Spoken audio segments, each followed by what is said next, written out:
October, Manchester Arena. Anthony Crolla will fight Ricky Burns in a great England versus Scotland battle. Light being eliminated for the world title, more news on that shortly. It's just a great, great fight. And as a promoter, when you put a fight together, you hope that it's going to get the reaction that you feel it's going to get, it deserves it's going to get. The reaction yesterday was quite sensational. There's going to be thousands of Scots travelling down for this fight. We know about the draw and the pull of Anthony Crolla. Absolutely wonderful. Manchester Arena, and important for him to do so as well. And I think Manchester needs to know that Anthony Crolla was offered slots on potential Vegas fights, on AJ undercards and headlining shows in Monaco. It was very clear what he wanted to do. He wanted another big night at Manchester Arena, and I believe this will be the biggest night of his career. Ricky Burns, what a career he's had, and plenty more to give still. 13 world title fights so far. 3 weight world champions, super feather, lightweight and light welter. Wanted to box at lightweight for some time, but he's got his wish back at lightweight. Champion Robbie Barrett against Newcastle's Lewis Ritson. So a bit of Newcastle action on the bill as well, with Ritson and Josh Kelly as well from the northwest. And chief support Sam Eggington, who has just come an unbelievable career, now world ranked in most of the governing bodies, will defend his European title, his mandatory defence against Mohamed Mamoun on October the 7th as well at Manchester Arena. It's a huge night for British boxing, and we can't wait. And firstly, we're going to hear from the British champion Robbie Barrett. Robbie, welcome. You're probably quite used to these press conferences now after your win against Scotty Cardle, and a big first defence for you, a tough one against Lewis Ritson after that great win in Glasgow against Scotty Cardle. Yeah. Once you get to taste these press conferences and these big shows, you don't want to be anywhere else. Yeah, tough first defence, but mandatory. And we won't have it any other way. We've had it tough all year, so we don't want it tough now. We've won the title. Plenty of notice. We've been in camp for the last 5-6 weeks. Yeah, just ready to put in a good show. Incredible night for you in Glasgow, obviously getting a win. A great fight with Scotty Cardle as well. Has the feet touched the ground yet? Or did you just feel that confident that it would happen? You're ready for the next stage in your career? Yeah, we always knew what we thought was going to happen. We knew we were going to go there. We knew it would be tough, but that's what we trained for. That's what we expect. So as soon as I won, it was no difference really, apart from our British champion. What do you expect from Lewis Ritson? A lot of people talking about him in boxing for a while now. Great young prospect coming through. Yeah, to be fair, he seemed to be quite avoided, but I don't know, just same as anyone else, 2 arms, 2 legs, and not really more to say. Lewis, welcome. Yeah. Great chance for you. You have been avoided. People talked about you for a long time. Ready for this opportunity to become British champion on October 7th? Ready, like I say, just the same as Robbie. We've been camping out for the last 5 or 6 weeks. We know what it's going to be, cat and mouse. He's going to run away, backfoot fight ourselves, and I'll come forward. So, cat and mouse. Unfortunately for you, I think Anthony Crolla was looking to use you for sparring for this camp against Ricky Burns. Now you're fighting a southpaw. Yeah. Obviously, 2 fighters here. I've done plenty of sparring with Ricky and Anthony, and I wouldn't really like to get in the way. So Anthony not to get into our sparring partner. So obviously, these guys have achieved plenty in the game, and you know, you're looking forward to having a good fight with Robbie and then taking your seat. Definitely will. This is my chance. I'm 23, but it's come early and I want to take it, so I've got to thank you for obviously getting on the bill, fighting on the Sky, and this is a big chance and I'm going to take it. Plenty of support coming from the northeast as well. You and Josh Kelly on the bill. Yeah, definitely. Me and Josh have had a fight before in the amateurs, so we know each other well, and we'll bring plenty of support. One man you know is always going to deliver you plenty of value for money is Sam Eggington. What a career so far. Turned up in the gym under John Pegg, asking to be a journeyman. I'm sure now, having you all seen him fight, you know that he does definitely not have a style for a journeyman.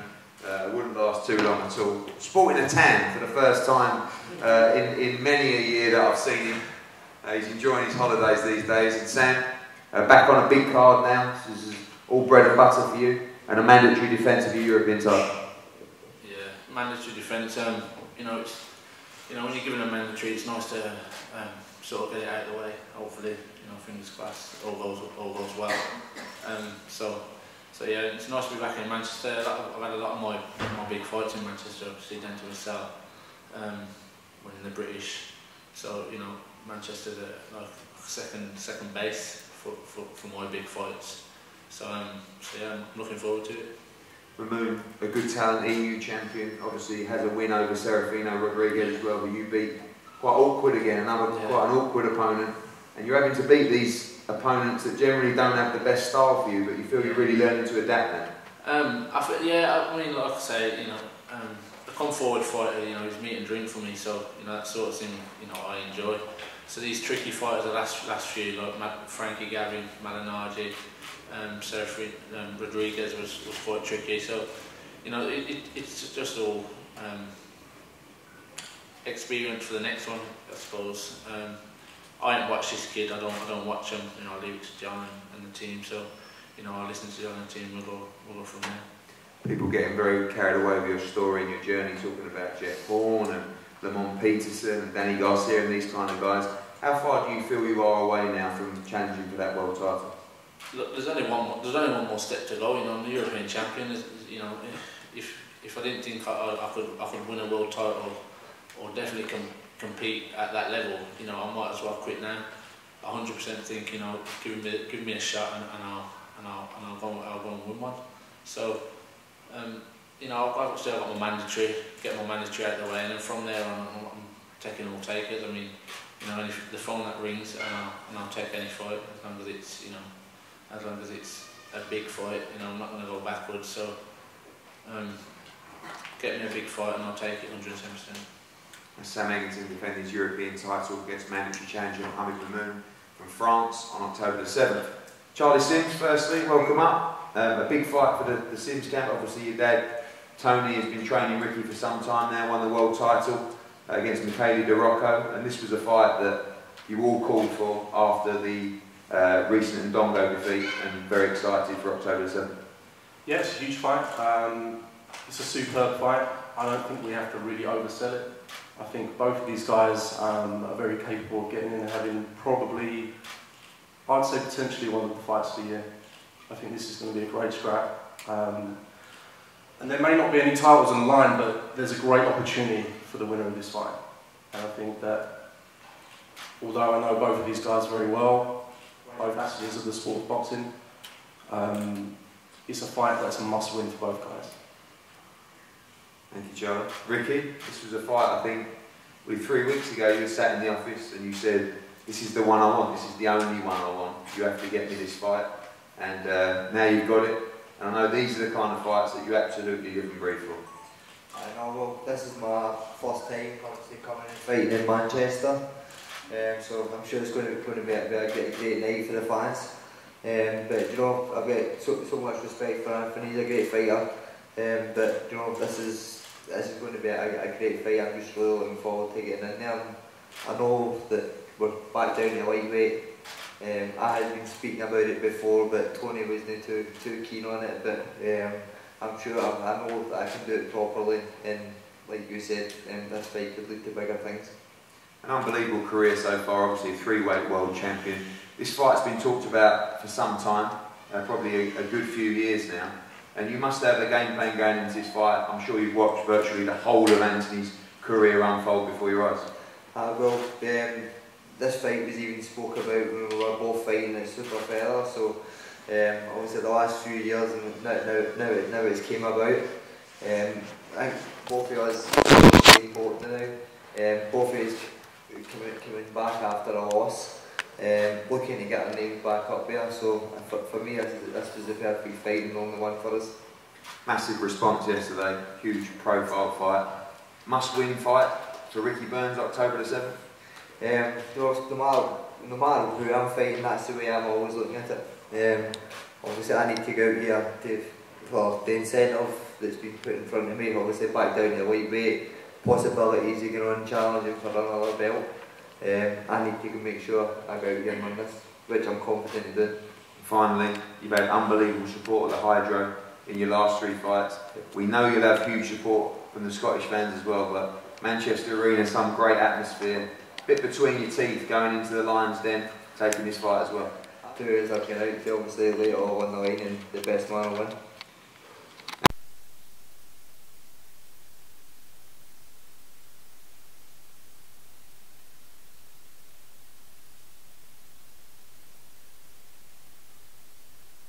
no backward step, you know, no easy fight on an undercard. You wanted to come back to your house and have another big fight for the fans.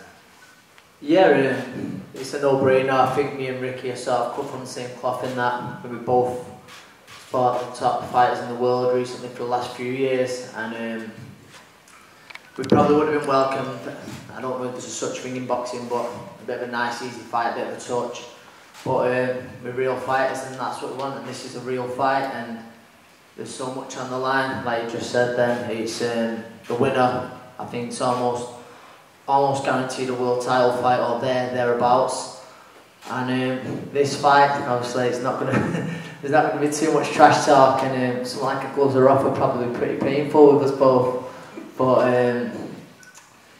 listen, now this doesn't need that talk. Everyone who knows their boxing knows this is going to be a proper fight, and we both bring very passionate fans and two of the best fans in British boxing genuinely. And you know, Ricky will bring huge support, and the lads you've mentioned on the undercard, and I'll be boxing in front of this Manchester crowd who I'm so proud to, time and time again, and that's why it was a no-brainer for me to come back to the arena and fight again. The amount of people in the street who come up to me saying, you know, when we're back at the arena, there was no way it was going to be anywhere else, and I'm just glad it can be against a great fighter like Ricky, who will bring the best out of us. Fight I can't wait for. Obviously the resumes are quite incredible for you. You know, from Derry Matthews, Gavin Rees fights, Darley's Perez, John Murray at the arena was a great fight. Jorge Linares twice, Barroso, and obviously from Ricky's side, Terence Crawford and Dongo, Roman Martinez, Michele De Ruyter fighting really for the next stage of your career.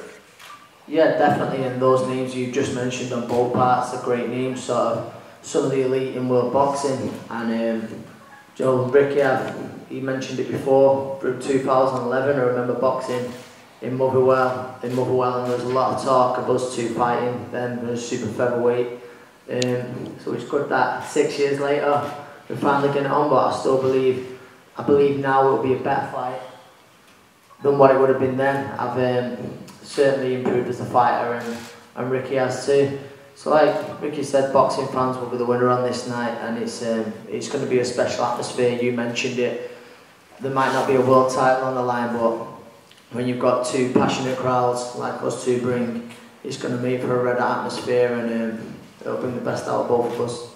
Finally, people talking about this fight and the way that the styles will gel. We know you both like to box as well, but do you think on the night it's going to come down to who wants it the most in there and who's prepared to dig the deepest?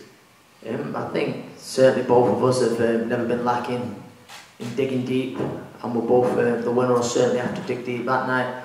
Something I'm prepared to do, so I'm sure Ricky is.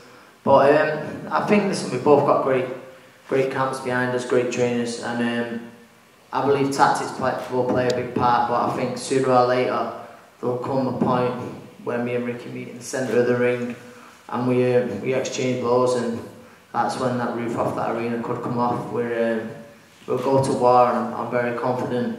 Tough fight, but I'm very confident I'll come through that war and win and move on.